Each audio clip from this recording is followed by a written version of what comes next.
Hello and welcome. My name is Shasta Roberts, and this is my book club where we read my book, Stronger Than Your Excuses. We are making our way through the book. We are on the third part of the book, The Separation Stage, and this week we are reading stage number 3. Am I wrong? All right, let's go. We have been together too long and through too much to not wonder. He was changing. Was it the change I need? Was I just overreacting? And since he was becoming the man I needed, would it change how I feel? Of course, that was going through my head. At some point, you start to question your own decisions. We question our own heart. I am going to do the same on something as big as this too. A month into our separation, the holidays started to roll around. We got through Halloween fine. There is just something about the holidays that changes everyone. You either absolutely love the holidays or they are the worst time of the year for you. There seems to be no in between. I am one of those people who loves them. I will take any excuse to hang out with family and eat lots of bad for you, yummy food that I'm going to have to work off. This holiday season was no different. We went to Boise to see family for Thanksgiving. No one knew what was going on. No one knew we weren't a couple anymore. We hadn't told anyone that I had asked for a divorce. We weren't an affectionate couple before, so it wasn't hard to fool anyone. We just kept acting like we did every other day of our marriage, except we knew we were not together. When we arrived there, we had not had sex for over a month. When you're talking about two people who sleep in the same bed as each other and are married, that should be way out of the question. A whole month? Sad to say, this was not uncommon throughout our marriage. Intimacy died off very early in our relationship. Most likely because it came on too fast. I do know that to the outside world, we were no different. To us, honestly, we weren't that different either. We didn't kiss in the morning, but we never talked or touched each other anyway. And this wasn't going to change that. We suddenly just were both happier, healthier, and didn't fight with each other. From the outside, it probably looked like life was getting a whole lot better for us when the exact opposite was happening. I'm not sure what came over him, but he initiated more than just sharing the bed. It had been a while. Too long of a while, and I still have needs. I gave in to me questioning everything and was thinking and everything I was thinking, and overnight everything turned back upside down again. My feelings hadn't changed, or maybe they had. My head became cloudy again and my feelings mixed. Right when I felt like everything was so clear, I was back in the trenches again. It felt different in a good way, but I wasn't all in. My feelings were reserved. We just went from high to low to high to low about 50 times in the last couple months. I'm not sure where we veered to the right and took a new path. It looked the same but different at the same time. He had become more attentive. He tried to start remembering things. I'd begged him for years to have a calendar. We all walk around with our phone. There is no reason not to use the portable always with you calendar. He refused to put anything in it but fishing. I was the one who had to remind him of everything. If I didn't remind him, his response was, "You didn't remind me, so how am I supposed to know?" After years of having to be his mom and reminding him of everything, he finally stepped up and put reminders in his own calendar. It seems like this is such a small, inconsequential thing, when in fact, I have been having to do it for 10 years and have 3 small children I'm required to keep track of too. I got tired of the other adult not adulting. Most of the things I asked to change were small things like this. Small, but they make a great impact on my life. They made my life easier.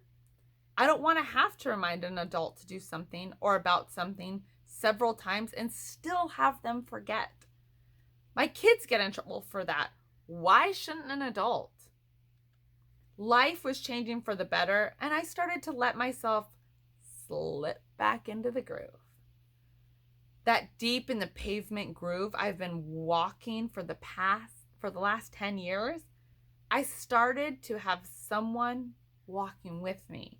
I wasn't alone anymore. Things had changed. We were still looking at just over 30 days since I asked for a divorce.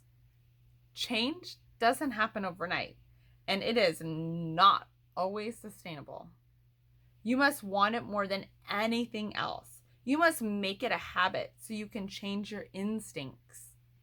His instincts had not changed. It hasn't been that long of a time frame for that.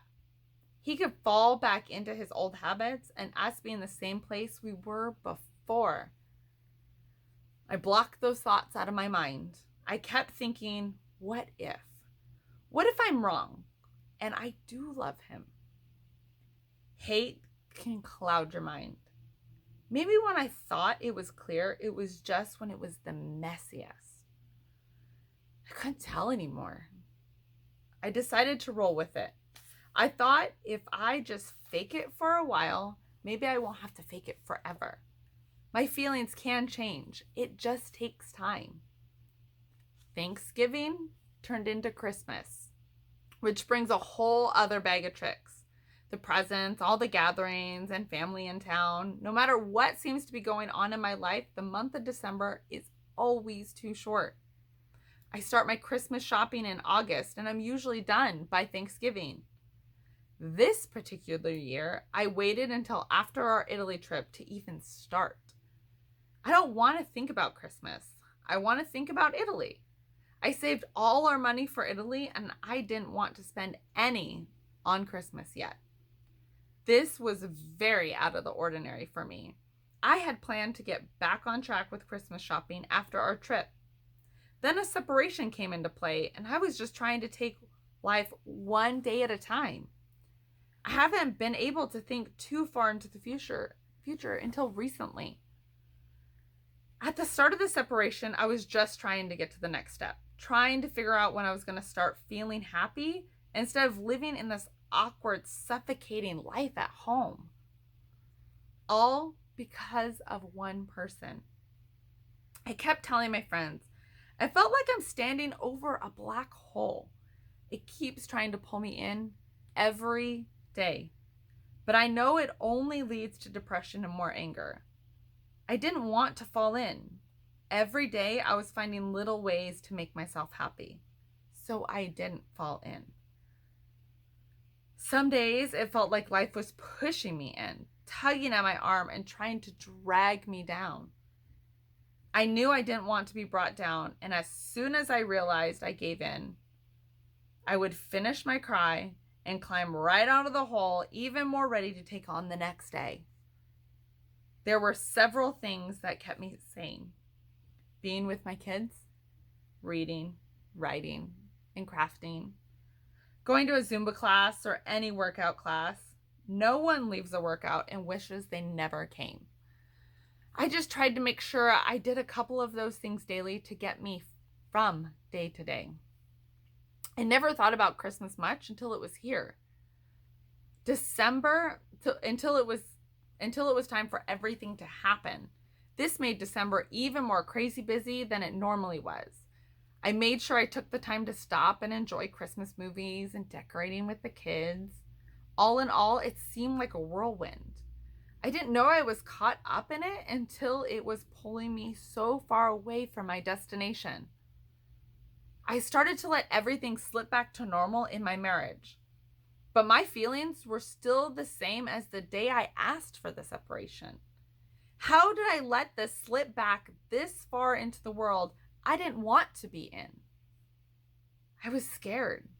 I wanted to know if I was wrong. We can be such irrational beings that sometimes you don't know how wrong you were until it's too late. I'm not ready to be with anyone else.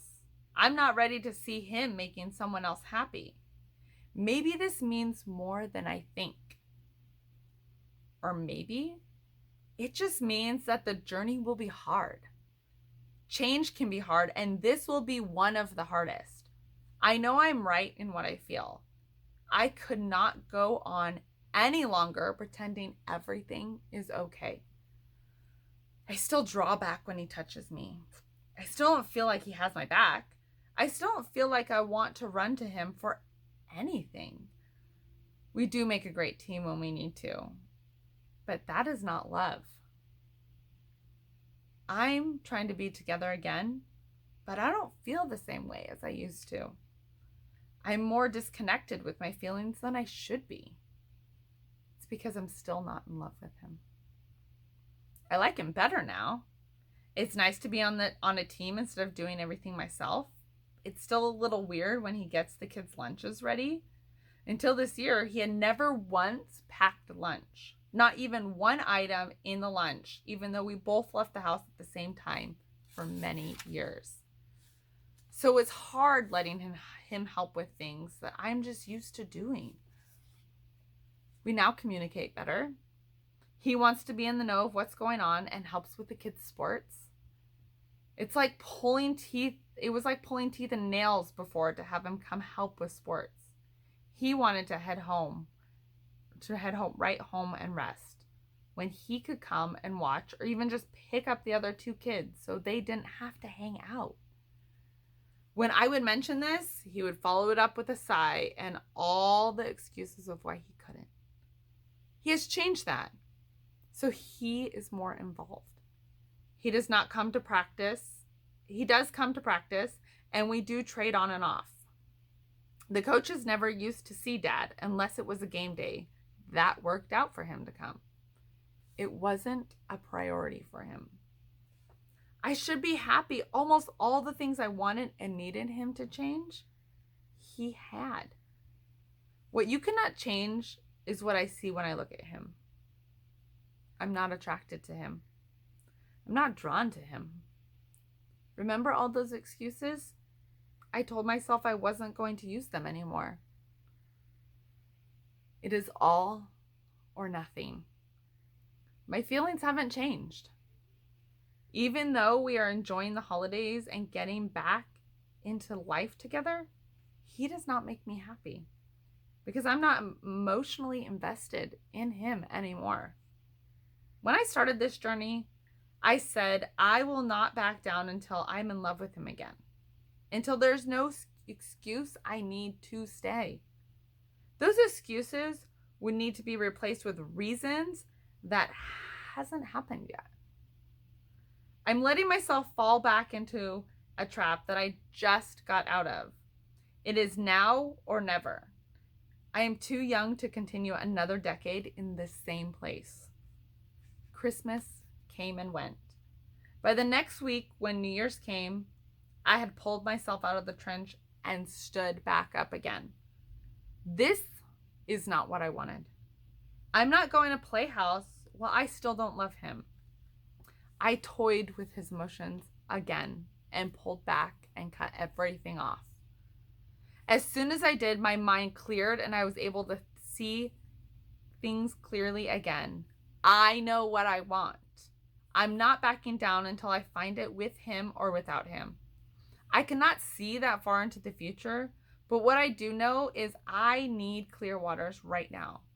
I cannot have them muddled up with entangling myself with him.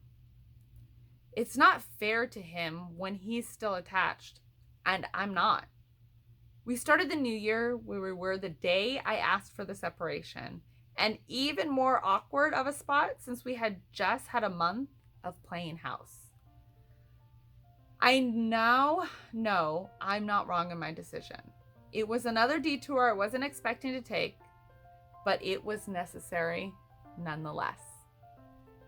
All right, there is another chapter of my book, Stronger Than Your Excuses. Please leave me a comment. Tell me what you think of that chapter, and give me a thumbs up. I would love that thumbs up if you like the chapter. And then don't forget to subscribe to the channel so that you can see every time I post a chapter, and then hit that notification bell so it actually dings your phone that you have a new chapter to listen to from me.